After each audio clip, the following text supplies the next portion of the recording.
रामदास और सावित्री पति पत्नी थे। उनके एक पुत्र था, उसका नाम महेश था। उन्होंने अपने घर में एक नेवला पाल रखा था।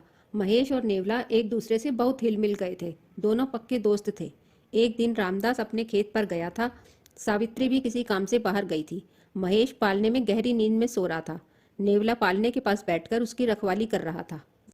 एकाएक नेवले की नजर एक सांप पर पड़ी। वह महेश के पालने की ओर ही सरपट आ रहा था। नेवले ने उछलकर सांप की गर्दन दबोच ली। फिर तो सांप और नेवले में जमकर लड़ाई हुई।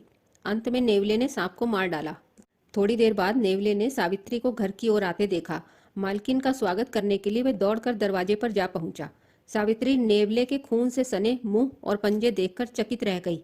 उसे शंका हुई कि नेवले ने उसके बेटे को मार डाला है। वह गुस्से से पागल हो गई। उसने बरामदे में पड़ा हुआ डंडा उठाया और पीट पीट कर नेवले को मार डाला। इसके बाद वह दौड़ती हुई अंदर के कमरे में गई। महेश को सुरक्षित देखकर उसे बहुत खुशी हुई।